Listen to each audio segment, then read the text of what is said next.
하나님이 인간을 창조하실 때 하나님은 무한한 사랑으로 인간을 창조하셨습니다. 우리가 인간의 창조 목적은 하나님을 영화롭게 하는 것이다 라고 배웠습니다만, 그건 인간에만 요구되는 게 아니라 모든 피조물에게 공통적으로 요구되는 바이죠. 창조주 하나님 외에 모든 피조된 존재는 오직 하나님의 영광을 위해 창조된 작품들입니다. 그러나 그런 작품 중에서도 유독 하나님은 인간을 사랑하셨습니다. 그러나 인간은 하나님의 그 사랑을 배신하고 죄의 길로 가고 말았지요. 그렇다고 하나님은 인간을 그냥 싹 쓸어버리지 않으셨습니다.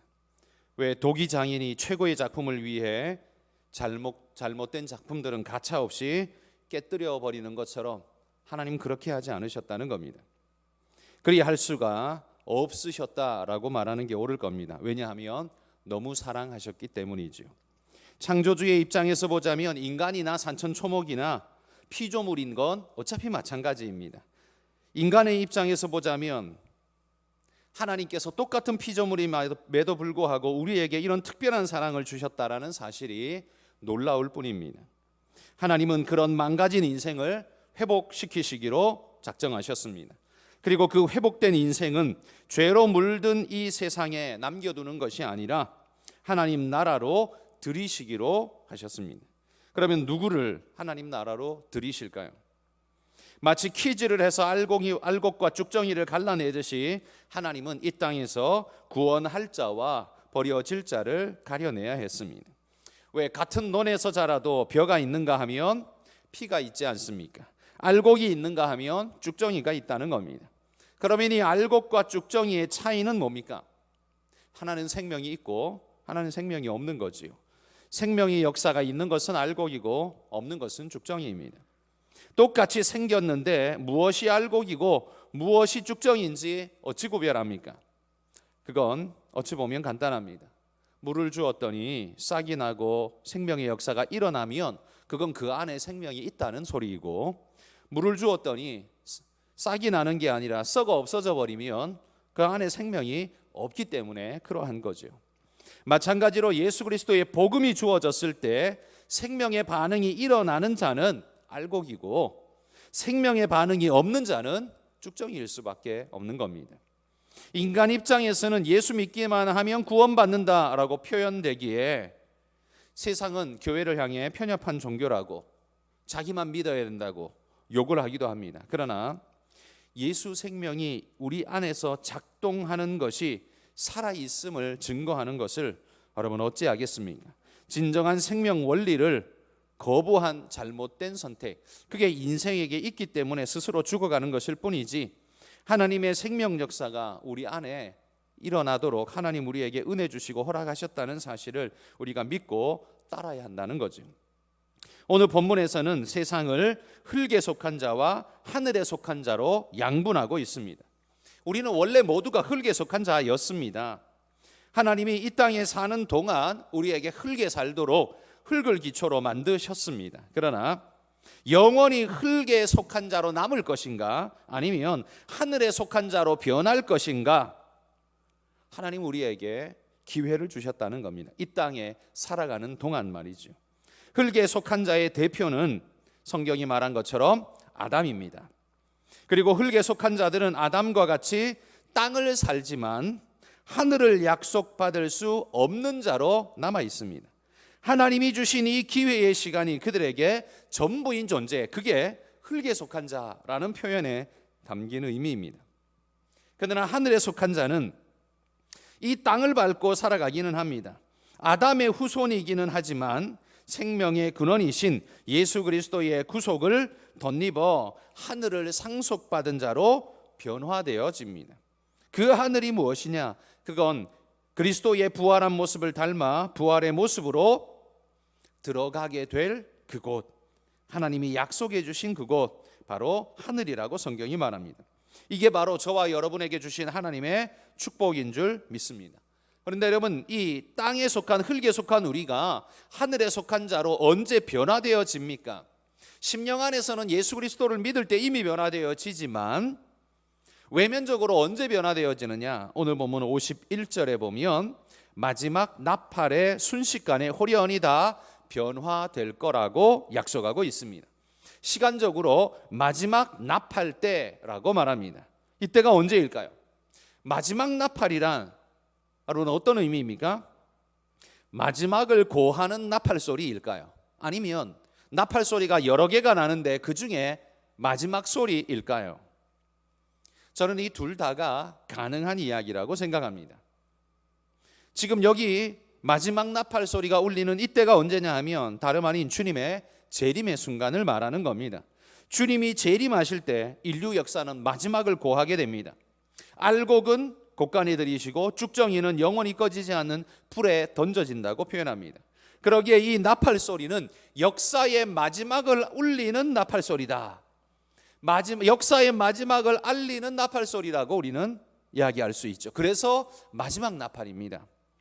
그런데 어떤 신학자는 이렇게 또 해석한 부분을 제가 읽어보았습니다. 요한계시록 8장에서 11장에 나오는 말씀에 보면 그 마지막 때에 하나님의 심판을 알리는 심판 소리가 7개의 나팔 소리로 불려집니다. 그런데 이게 하나하나 각각 불려질 때마다 심판의 재앙이 내려집니다. 근데 그 재앙이 나팔이 하나씩 하나씩 불려질 때마다 점점 더 급격하게 강해지고 진전되어지는 모습을 봅니다. 이 7개의 나팔이 불려질 때 마지막 나팔, 7번째 마지막 나팔이 불려질 때 어떤 일이 있는가? 하늘에서 큰 음성이 나서 하나님을 찬양하고 하늘에 하나님의 성전이 열리면서 하나님의 언약궤가 보이는 환상이 나타납니다. 심판이 주어지고 마지막 심판이 주어질 때 하나님께서는 하늘을 열고 하나님의 영광을 나타내시며 하늘의 성전을 보여주셨다라는 거죠. 그러니까 이 마지막 나팔이란 하나님의 심판을 선고하는 그 마지막 나팔, 7번째 마지막 나팔 소리가 불려지는 계시록에 나타난 그 7번째 마지막 나팔 소리를 의미한다라고 말할 수 있다라는 이야기죠. 저는 이 둘 다 맞는 이야기라고 생각합니다. 어찌되었던 이 의미는, 이 마지막 나팔이라는 의미는 역사의 최종적 순간이라는 말입니다. 역사의 종말을 고하는 소리, 주님의 재림과 이어진 최종적 종말의 순간에 심판과 죽음의 두려운 그림자만 펼쳐지는 게 아니라 오히려 우리에게는요, 알곡으로 인정된 자에게는 하늘에 속한 자로 변화되어 하나님이 우리를 받아주시는 은혜의 축복이 있다는 겁니다. 그래서 성경은 다 변화되리니라고 지금 표현하고 있는 겁니다. 우리는 과거와 다른 모습으로 변화될 것입니다. 그게 바로 주님의 부활을 따라 우리도 그런 모습으로 부활할 것이라는 성경의 약속입니다.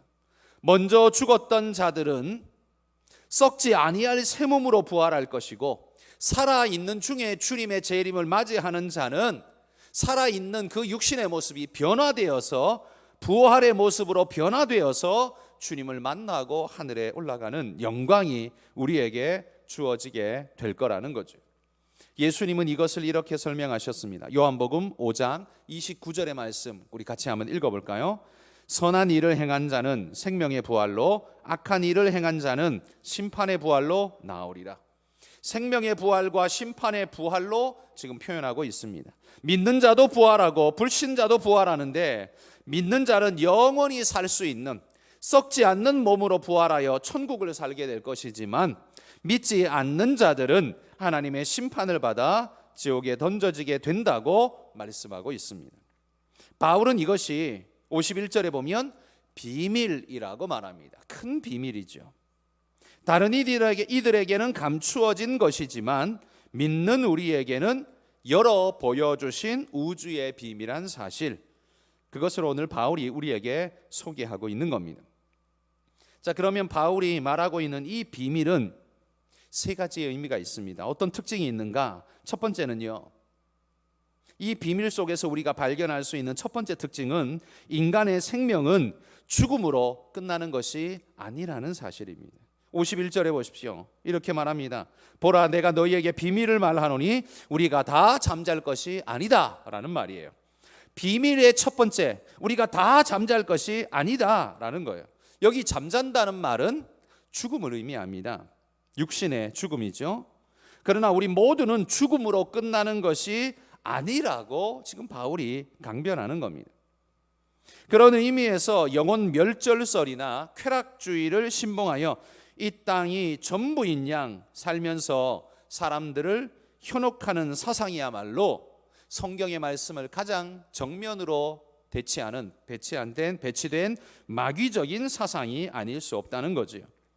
영원을 기대하지 못하도록 만드는 것이기에 마귀적이라는 말입니다. 영원을 기대하면 어리석고 미련한 자라고 그들은 낙인 찍습니다. 그래서 사람들은 자신이 어리석지 않다는 걸 증명해 보이려고 영원이 없다라고 큰소리치며 그렇게 살아갑니다. 그런데 그렇게 살아가는 그들의 영혼은 정말 평안할까요? 아닙니다. 왜냐하면 내면 깊은 곳의 속사람은 본질적인 것을 알고 있습니다. 그 마지막이 다가올까 봐 두려워하고 있을 뿐입니다. 그래서 알 수 없는 두려움이 그 인간 안에 영혼 밑바닥에서부터 우리 안에 스멀스멀 올라오게 되는 겁니다. 그 두려움을 이겨내려고 사탄이 우리에게 어떤 처방책을 내리는 줄 아십니까? 물질에 사로잡혀서 내일을 잊어버려라. 이게 사탄이 우리에게 내린 처방책입니다. 한마디로 말해 미친 듯이 오늘을 살라는 겁니다. 내일의 심판이 있는 것, 영원이 있느냐 없느냐, 심판이 있느냐 없느냐, 그런데 시간 낭비하지 말고 그냥 오늘을 즐겁게 살아라 라는 겁니다. 인간적으로 보면 이게 되게 맞는 말 같지만 여러분, 오늘을 그렇게 허비해버리면 어떻게 해요? 내일이 없다는 거지요. 학생이 시험, 기말고사가 분명히 우리에게 있다는 거 우리 모두가 알고 있는데 그거 걱정하니까 머리가 지끈지끈 아프고 힘듭니다. 그래서 어떻게 해요? 그냥 그거 걱정하지 말고 오늘 즐겁게 지내. 내일도 즐겁게 지내. 매일매일 오늘같이 즐겁게 지내. 그러면 그 학생은 어떻게 되는 겁니까? 아무것도 발전이 없고 배움이 없는 존재로 인생 그렇게 전락할 뿐입니다. 그것이 자기를 위하는 말이 아니에요. 꼬드겨내는 악한 자의 악한 동무들의 거짓된 말일 뿐입니다. 그러나 그를 위하고 그를 사랑하는 그의 부모와 그의 선생님은 뭐라고 말합니까? 내일을 준비하라고 말하죠. 비록 오늘이 힘들지만 그거 이겨내면 더 아름다운 내일이 있다라고 소개하지요. 그러나 오늘의 입장에서 보면 그 말이 너무 야속하고 힘들게 들리는 겁니다. 그냥 잘못된 친구들이 내게 말하는 것처럼 오늘을 즐겁게 지내라고 말하는 게 더 나를 위하는 말처럼 들린다는 거예요. 그게 사탄의 전법이라는 겁니다. 그러나 그건 우리 영혼을 속이는 일일 뿐이지 결단코 우리를 위하는 일이 될 수가 없습니다. 여러분, 마귀가 그렇게 우리를 속인다고 해서 하나님께서 정하신 그 우주적인 비밀, 역사의 마지막이 없어집니까? 마귀의 말처럼 그렇게 오늘이 영원히 지속되고 심판은 없어집니까? 결코 그렇지 않다는 겁니다. 마귀는 하나님의 그 계획하신 뜻을 바꿀 수도 변개시킬 수도 없는 존재입니다. 단지 우리를 속여서 자기가 들어갈 지옥의 심판에 우리도 끌고 가려고 혈안이 되어 있을 뿐이라는 겁니다. 지금 잠시 있는다고 마지막 나팔 소리가 울리지 않는 게 아니라는 사실을 여러분 기억하십시오. 오늘을 그냥 즐겁게 사는 것, 그냥 그 생각 속에서 살아간다고 해서 기말고사가 학생에게 다가오지 않는 건 아니라는 이야기와 마찬가지이죠. 오늘 여기 말하고 있는 비밀의 두 번째 사실은 뭐냐 하면요, 나팔 소리와 함께 새로운 역사가 열릴 거라는 말입니다. 인간이 잠자듯 죽어버리는 걸로 끝나는 게 아니라는 게 나팔 소리의 첫 번째 숨겨진 의미라고 했습니다. 두 번째는 그 나팔 소리와 함께 새로운 역사가 우리에게 열린다는 거예요. 52절 우리 같이 한번 읽어볼까요? 나팔 소리가 나매 죽은 자들이 썩지 아니할 것으로 다시 살아나고 우리도 변화되리라. 나팔 소리와 함께 무엇이 일어나느냐? 죽은 자들이 썩지 아니할 것으로 다시 살아나고 우리도 변화될 거라는 겁니다. 죽음으로 역사가 끝나는 것이 아닙니다. 나팔 소리와 함께 우리는 다시 살아나 변화될 것입니다. 새로운 생명이 시작된다는 말이에요. 그래서 그리스도인에게 육신적 죽음은 모든 것의 최종적 끝나는 죽음이 아니라 새로운 시작이다라는 말입니다. 그런데 살아난 우리의 모습에는 특징이 있어요. 어떤 특징이 있느냐? 여기 52절에 말한 것처럼 썩지 아니할 것으로 다시 살아난다라고 말하죠. 현재 우리의 육체는 어떻습니까? 썩어질 것이지 않습니까? 지금 우리의 육체는 그냥 썩어질 것입니다. 그러나 우리가 다시 살아나는 그때에 우리가 얻을 육신은 썩지 아니할 것으로 일어난다는 겁니다. 여러분, 우리의 육신이 썩어 없어진다는 건 누구도 부인 못하는 사실입니다. 그런데 마지막 때에 우리가 부활하여 얻은 우리의 새 몸은 썩지 않을 몸이라는 거예요. 그거 어떻게 보장합니까? 예수님의 부활한 육체가 그런 육체였습니다. 예수님은 썩어 없어진 게 아니라요, 부활한 그 육신을 가지고 어떻게 하셨습니까? 하늘로 승천하셨습니다.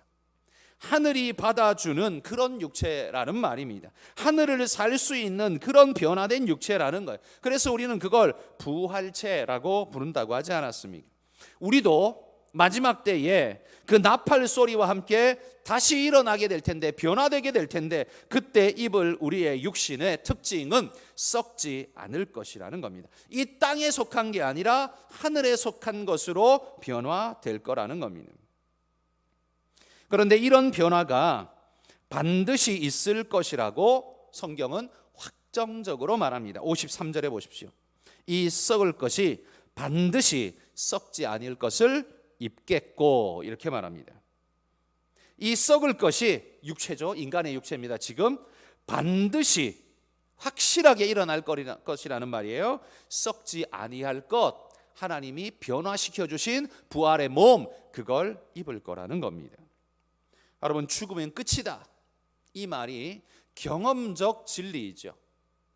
이 세상에서 보자면 그게 경험적 진리입니다. 그러나 여러분, 사탄이 그걸 이용해서 말하지만 그건 오늘 육체에 서 있는 우리의 시야에 알 수 있는 것, 살아있는 동안 뿐이지만 그 너머에 몰라서 하는 소리이지, 그 너머까지 보고 계시며 알고 계시며 우리에게 약속해 주신 하나님이 그 너머가 있다는 사실을 분명히 말해줍니다. 그러므로 사탄이 우리에게 속여대는 말, 죽으면 끝이다 라는 말이야말로 이 세상의 가장 완벽한 거짓말입니다.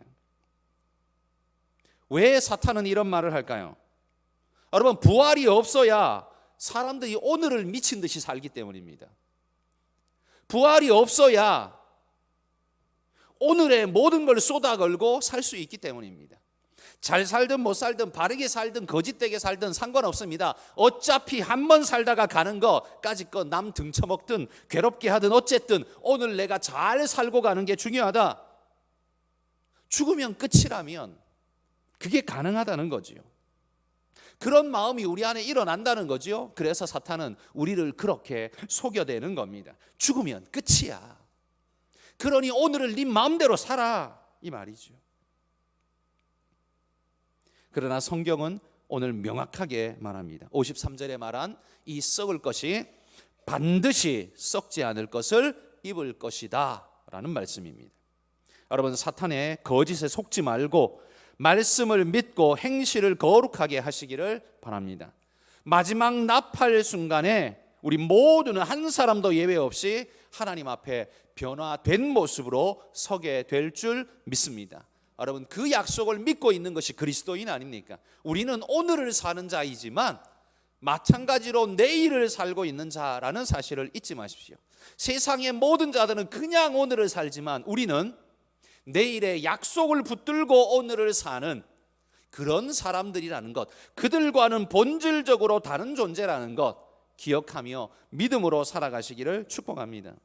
세 번째로요, 이 비밀이 가져다주는 세 번째 약속이 있습니다. 이건 뭐냐면 그때에는요, 사망을 이기고 우리가 승리할 거라는 사실입니다. 사망이 우리를 삼키는 것이 아니라 사망이 삼킨 바 될 거라고 성경이 말합니다. 여러분, 이건 세상에서, 이 땅에서는 절대로 경험할 수 없는 사실입니다. 왜요? 이 세상의 불변의 진리가 뭐냐 하면 죽으면 끝이다잖아요. 세상에 죽으면 끝입니다. 힘센 자도, 돈 많은 자도, 권력 있는 자도, 똑똑한 자도, 그 어떤 자도 죽으면 끝입니다. 그게 세상이 경험적으로 아는 바 진리입니다. 그러니까 세상의 그 어떤 것도요, 권력도, 재물도, 지식도, 능력도, 경험도, 인격도, 인품도, 그 어떤 것도 사망을 넘어가지 못한다는 겁니다. 사망 앞에는 모두가 다 무릎 꿇을 수밖에 없는 존재라는 거예요. 그런데 놀랍게도 마지막 나팔이 울리는 그때, 주님이 다시 재림하시는 그때의 놀라운 비밀의 특징 세 번째가 뭐냐? 그건 끝이라고 말했던 그 사망이 오히려 삼킨 바 되어져서 더 이상 사망이 없다는 겁니다. 사망이 우리를 지배할 수 없다는 겁니다. 왜입니까? 왜냐하면 죄가 끝났기 때문입니다. 죄의 삭은 사망인데, 죄가 부리는 것의 최종적 그 휘두르는 채찍이 사망인데, 죄가 끝났기 때문에 사망이 끝난 겁니다. 우리는 썩지 않을 부활의 새 몸을 덧입고 살아갈 수 있는 겁니다. 여러분, 그런데 누가 이렇게 해주십니까? 57절에 보십시오. 57절에 보면 누가 이걸 주시느냐? 같이 한번 읽어봅시다. 우리 주 예수 그리스도로 말미암아 우리에게 승리를 주시는 하나님께 감사하노니. 누가 주신다고요? 하나님께서 주신다고요. 여러분, 이 사실을 분명히 믿으시기를 소망합니다. 하나님이 주시는데 누굴 통해 주셔요? 예수 그리스도를 통해서 주신다는 겁니다. 그리고 그 하나님이 주시는 승리를 누가 받게 될까요? 우리입니다. 우리이죠. 우리 몫입니다. 하나님이 우리에게 승리를 주신다는 거예요. 감히 우리를 건드릴 수 없는, 그 어떤 것도 우리를 건드릴 수 없는, 사망조차도 우리를 건드릴 수 없는 영원한 승리를 우리에게 주신다는 겁니다. 여러분, 돈 1조 원을 버는 것, 우리에게는 꿈 같은 일 아닙니까? 그러나 여러분, 1조 원 벌고 그 다음 날 죽어버리면 무슨 의미가 있습니까? 1조 원을 벌었다는 게 무슨 의미가 있습니까? 아무것도 아니죠. 사망의 종로로 타는 자는요, 그 어떤 일을 행한다 할지라도 결국이 허망입니다. 왜? 죽으면 끝이니까요. 결국은 허망이에요. 그러나 예수 안에 부활의 새 몸을 입은 우리는 사망이 손댈 수 없는, 그 어떤 것으로도 썩게 할 수 없는 완전한 승리의 부활을 노래하는 자들이 된다라고 성경 우리에게 약속해주고 있다는 사실입니다. 그러기 여러분, 우리가 비록 1조가 없고, 아니 1억이 없다 할지라도 두려워하지 말고 담대하게 기쁨으로 살아가시기를 소망합니다. 1조를 가진 자도, 어제 뉴스 보니까 삼성의 그 장녀가 가진 돈이 1조 8천억 정도 된다 그러더라고요. 이건희 회장의 딸, 그 딸이 가진 게 1조 8천억이면 이재용 회장은 도대체 얼마를 가졌을까요? 그 위에 이건희 회장은 도대체 얼마를 가졌을까요? 천문학적인 금액을 가졌죠. 그런데 여러분, 그들에게 없는 게 우리에게 있습니다. 그러니 이 땅에서 큰 소리 치며 대단하다고 말할지 위세를 떨지 모르지만 우리에게는요, 영원을 이야기할 수 있는, 영원을 보장받은 어마어마한 축복이 우리에게 있고, 썩지 않을 부활의 축복이 우리에게 있다는 사실을 여러분 잊지 마시고 담대한 믿음으로 살아가시기를 소망합니다. 그들이 아무리 1조 원 수표를 흔들어 대도요, 그까짓 거 아무 의미 없습니다. 왜? 죽으면 끝이니까요. 그들 죽으면 끝이니까요. 그 안에 매여 있는 존재입니다. 그러나 우리는 거기 매여 있지 않은 존재입니다. 육신은 비록 죽을지 몰라도 그 다음이 있습니다. 하나님이 우리를 부활케 하사 다시는 썩지 않은 몸으로 우리를 부활케 하사 영원을 살게 하신다는 사실입니다. 이게 우리에게 주신 축복입니다. 그러면 여러분, 이런 축복을 받은 우리는 어떻게 살아야 할까요? 58절 말씀이 이 놀라운 비밀을 가진 우리가 어떻게 살아야 할지에 대해서 이렇게 설명합니다. 첫 번째, 견실하며 흔들리지 말라고 합니다. 여러분, 당연하지 않습니까? 우리가 돈이 좀 없어도, 권력이 좀 없어도, 지식이 좀 모자라도 우리가 흔들리지 않는 건 영원한 것을 우리가 붙잡고 있기 때문에 그렇습니다. 그러기에 견고하고 확실하게 붙어 있으라는 거죠. 믿음에 튼튼하게 뿌리 박혀 있어서 우리를 쓸어버릴 것 같은 사상적 흐름이나 과학적이고 논리적인 설득이 우리에게 몰려온다 할지라도 여러분, 성경이 말하는 이 말씀의 뿌리를 굳게 박고 흔들리거나 넘어지지 말라는 겁니다. 논리적으로 세상 사람들이 뭐라고 말하고, 야 경험적으로 생각해봐, 이성적으로 생각해봐 라고 아무리 말하고 세상에 가진 사상을 들이대면서 우리에게 뭐라고 유혹하고 회유하고 협박한다 할지라도 여러분 견실하며 흔들리지 마시며 이 말씀을 굳게 붙들고 승리하시기 바랍니다. 고린도 교회가 처한 로마의 시대는 이교 사상과 철학 사소가요 쓰나미처럼 그들에게 몰려오는 시대였습니다. 고린도 교회가 바로 그 한가운데 있었어요. 쓰나미에 몰려오는 그 한가운데 있었다는 거예요. 그래서 그들은 성경으로 문화를 해석해야 할지 문화로 성경을 해석해야 할지 헷갈리는 시대를 살았습니다. 그런데 지금 우리도 마찬가지 아닙니까? 지금 우리도요 교회 안에는 성경으로 문화를 해석하려는 신앙인이 있는가 하면 반대로 문화로 성경을 해석하려고 하는 그냥 사회인이 있습니다. 교회 안에 예배한다고 하는 사람들 안에 이 두 부류가 여전히 있다는 겁니다. 여러분, 문화로 성경을 해석하시겠습니까? 그건 성경을 문화 아래에 가둬두는 일일 뿐이고 성경의 약속은 그냥 이야기일 뿐이고 그저 세상의 이성과 논리가 최고라고 말하는 그 사상에 매여 있는 존재일 뿐입니다. 여러분, 이런 세상의 이성적 사상이 이성적으로 보이고 합리적으로 보이고 어떻게 경험적으로 옳아 보이고, 그러나 여러분 하나님의 말씀보다 우리의 경험이 앞설 수 있겠습니까? 오늘밖에 못 사는 우리의 이성이 영원을 사시는 하나님보다 더 뛰어날 수 있겠습니까? 결단코 그럴 수 없다는 겁니다. 그러므로 여러분, 지금 세상이 우리에게 갖은 이성과 합리와 사상과 논리를 가지고 우리를 공격하면서 네 어리석은 믿음을 버려라 라고 말한다 할지라도 여러분 쓰러지지 마시고 무너지지 마시기를 소망합니다. 지금도 많은 교인들 중에는요 문화로 성경을 해석하려는 이들이 있습니다. 그들은 견실한 신앙인이 아닙니다. 그들은 홍수에 떠밀려가는 모래 위에 집을 지은 예수님의 비유에 나오는 바로 그 사람들입니다. 여러분, 견실하며 흔들리지 마십시오.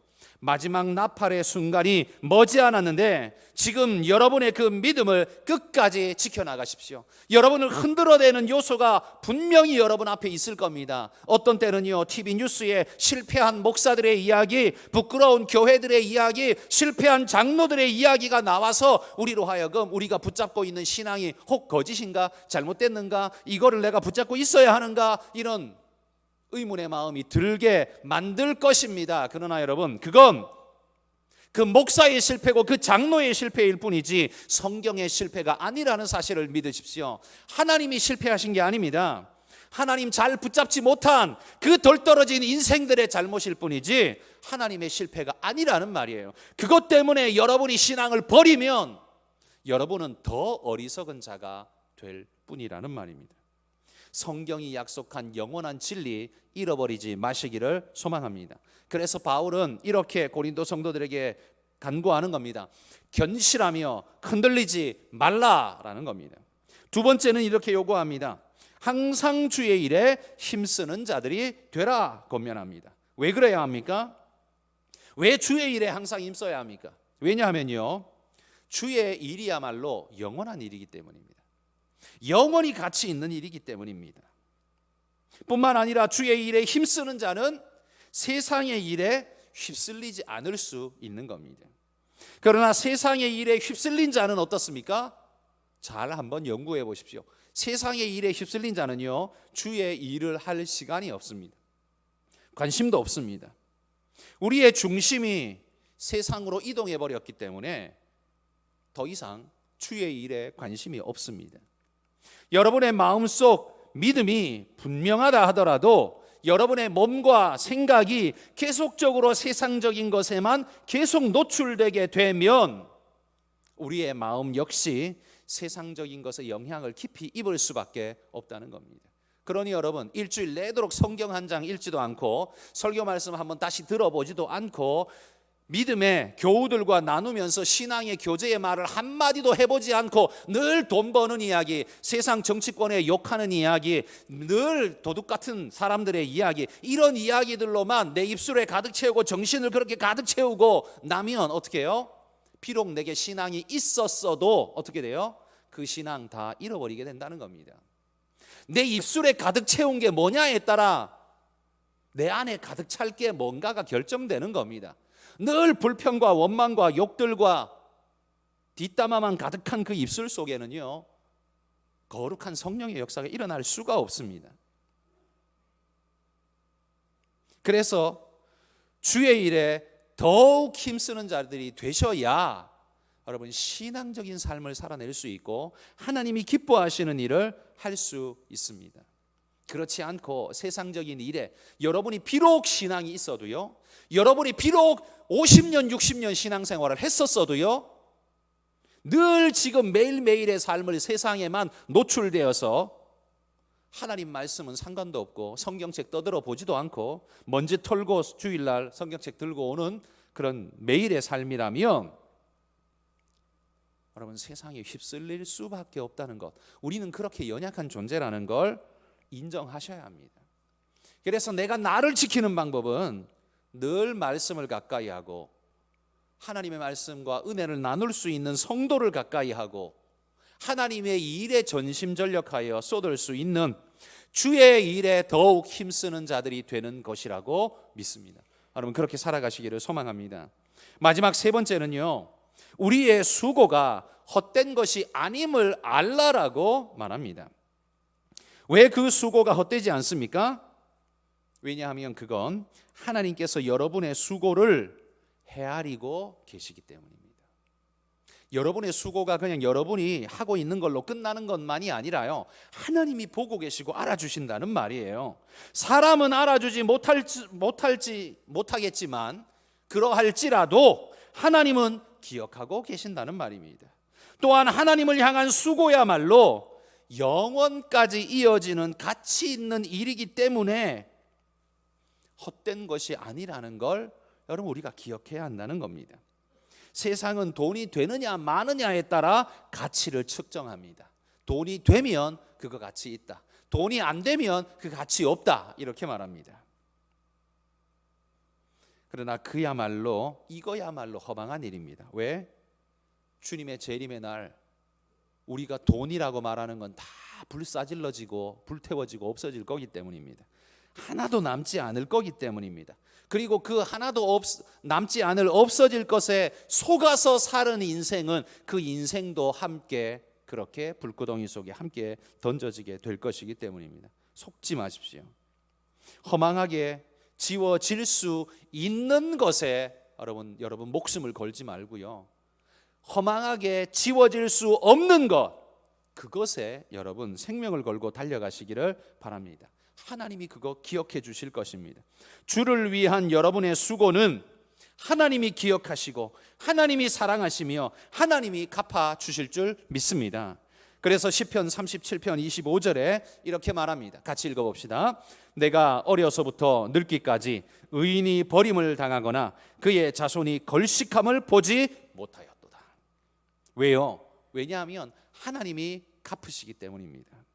혹시라도 내 때에 갚음이 없다면 내 후손에게라도 하나님이 복으로 갚아 주실 것입니다.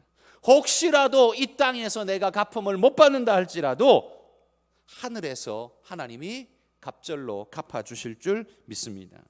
여러분 이런 믿음을 가지고 이 땅을 옳고 바르게 살아가시기를 소망합니다.